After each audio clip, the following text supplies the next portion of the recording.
Good morning, Marble Falls Mustangs. It's Wednesday, April 15th, 2020. Time for your morning announcements. Stand with us and let's recite the pledges.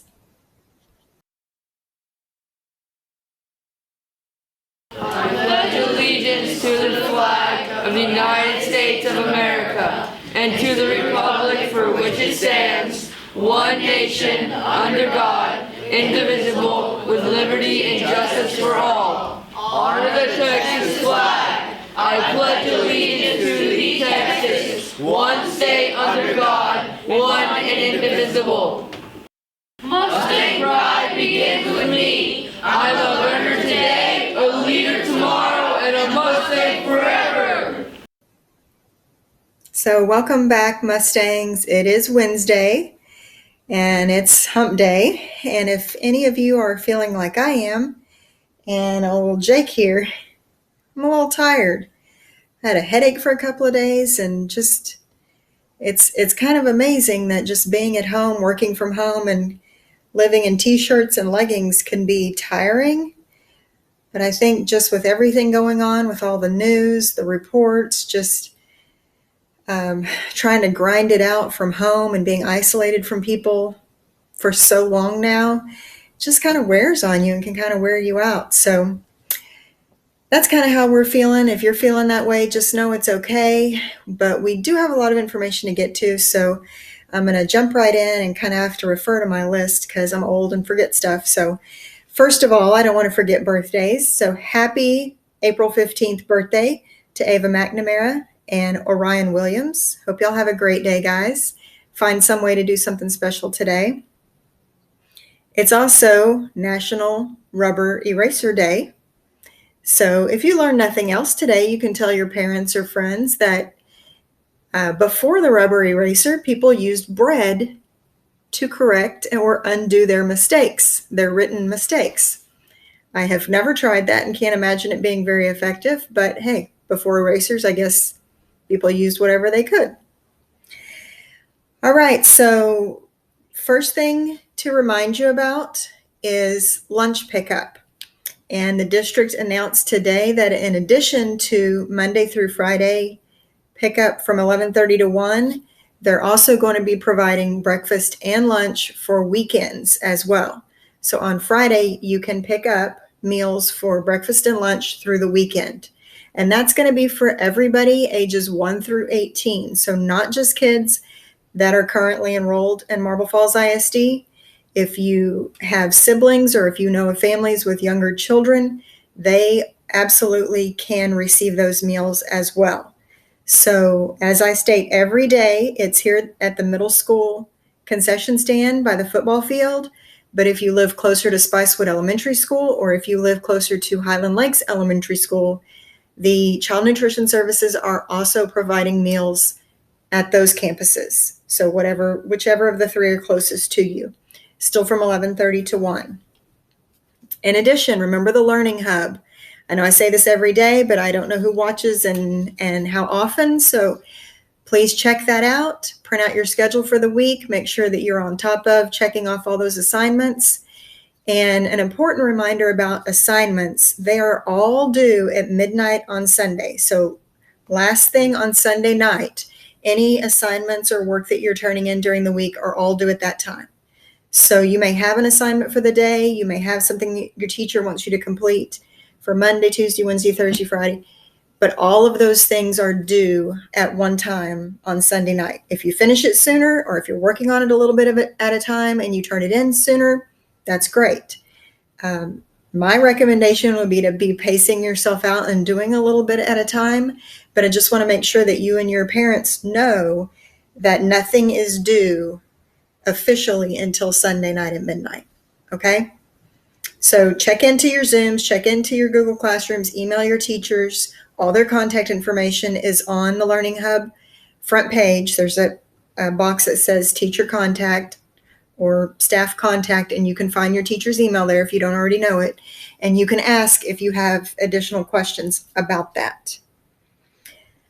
Okay, Wi-Fi locations. I'm going to post that again right now so you can see, in addition to the hotspots where the school buses are at each of the campuses in the district, There's also numerous other locations throughout Marble Falls, Granite Shoals, Cottonwood Shores, Kingsland, Spicewood, where you and family members can access free internet so that you can get into Classroom on Google and get into your classwork.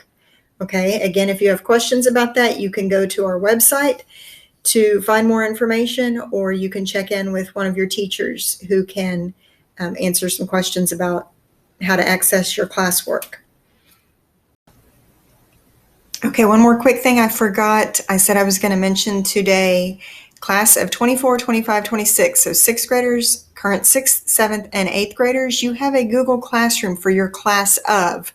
So if you're a class of 24, 25, or 26, please go in and find that Google Classroom and sign up so that you can get information specific to your grade level. Okay, and if you haven't already, there's been an email gone out from the counseling office about verifying your course selection for next year. So make sure that you do those two things. Sign up for your class of Google Classroom, and so that you can get those notifications. And please, please, please get your course selection verified for next year. So when the school year starts, you won't have that scramble to want to change your classes and then find out that it's too late. Okay, back to your regularly scheduled announcements. A note from Coach Ewing, Miss Tyndall, as she used to be known. She did have her baby. Charlie Joe is precious and wonderful, and everybody's doing well. But she is also still our yearbook coordinator, and she wants pictures for yearbook. So if you or your parent took some really great pictures from any of our sports that we did get in before the quarantine happened, or any UIL events, any school-related events, anything like that, if you want to send them to her school email, she would greatly appreciate having some additional pictures to include in the yearbook. Okay, next. I want to talk about, I know every day I kind of mention our 6 quarantine questions.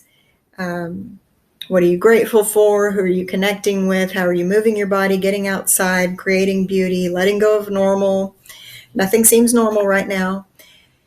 But I was online and I was reading some of the World Health Organization information, and they had a kind of different take on it. A lot of the same stuff we've been covering, but just in a little bit different way. So I just wanted to briefly go over that with y'all as you're kind of feeling out of sorts a little bit. Like I said, I'm kind of feeling like I've got a lot of things going on and juggling a lot of plates in the air, so to speak, and kind of feel like I'm forgetting stuff or just getting somewhat out of my usual routine. And so they gave some ideas just to kind of help you and maybe your brothers, sisters, or family members that are just kind of, everything's out of whack a little bit. Everything's a little off. So number 1 was goal setting. And we've talked about this before, but just simple things, not major projects that you're completing necessarily, but just little things to kind of help keep you on track. Like, when am I going to wake up?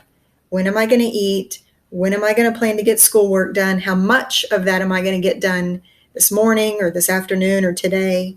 And what time do I want to be in bed?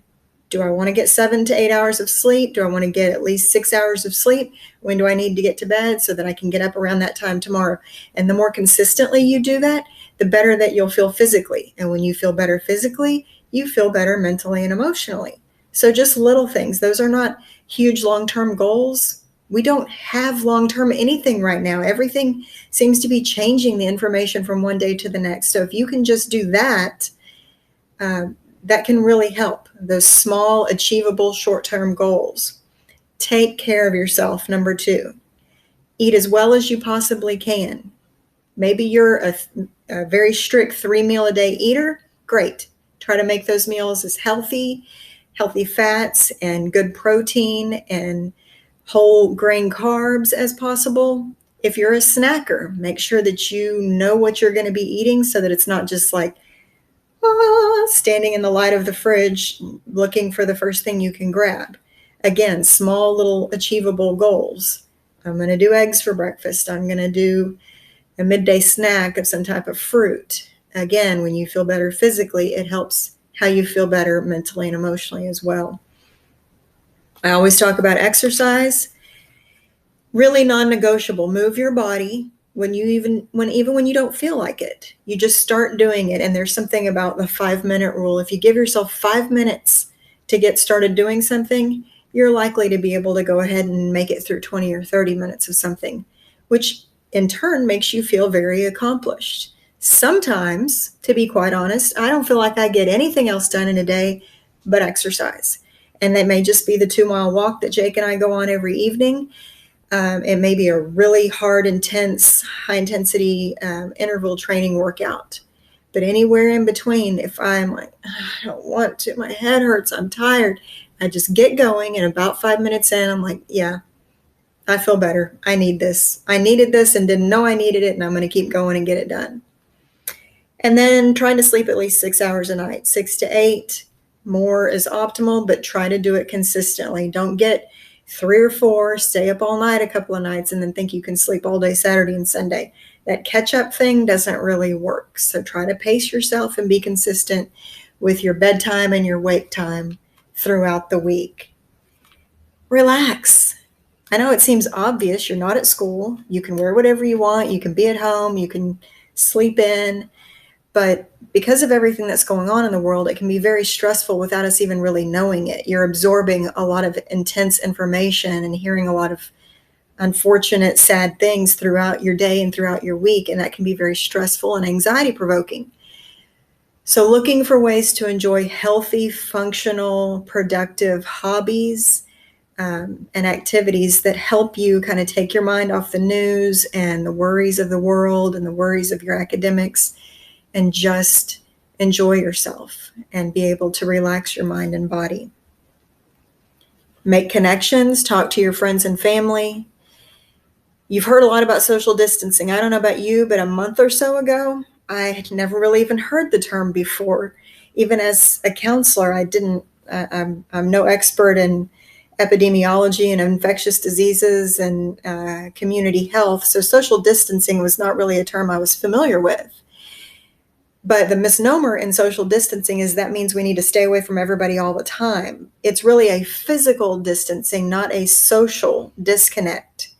FaceTime and phone calls and Zooms and messaging, or even standing outside and waving at or talking to a neighbor, like Cameron's drive-by birthday party. Those are all ways to socially connect while maintaining that safe physical distance. So don't let yourself be isolated and alone. Take breaks from watching the news. Like I said, that can be a very stressful thing, even if it's just like randomly playing in the background. I'll be the first to admit I was waking up to make sure I saw the Today Show first thing 7 a.m. every morning and didn't want to even miss that intro where they're kind of recapping all the top stories. And I have kind of moved away from that the last several days. I catch up once or twice a day on all the major things that have unfolded that day.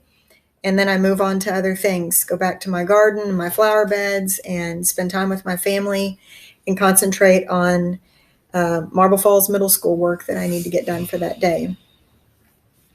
And last, but probably most important, reach out if you need help.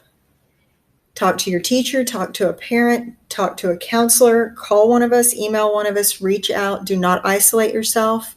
Let us know if you're struggling and need help. And be there for other people that might be struggling who aren't reaching out.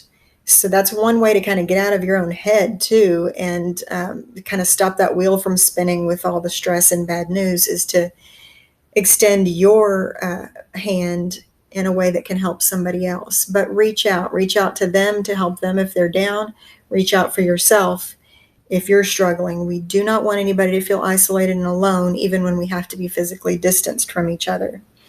One good way to do that is, in addition to reaching out to one of us with the middle school, is the Highland Lakes Crisis Network. That is www.highlandlakescrisisnetwork.com. There's a link where you can volunteer, and there's a link where you can request help. So if you or your family are really struggling with basic necessities, food, utilities, things like that, the Crisis Network can provide additional community support above and beyond what the school district can provide for you. Okay, so be sure to keep that in mind. And I just noticed I'm seeing my shirt. This is one place that's still open. They're not doing guided tours right now, but hey, if you and your family just want a little staycation, something to do and get out and enjoy some fresh air and some cool animals, cruise on out to Johnson City and check out the Exotic Resort Zoo in the comfort and safety of your own vehicle. You just sign a waiver, then you can buy food and make your way through the tour that way. It's a really cool experience, really close to home. So, anyway, that's what we've got for today. Anything else, buddy? I hope y'all have a great Wednesday, and I will see y'all back here Thursday morning. Go get 'em, Mustangs.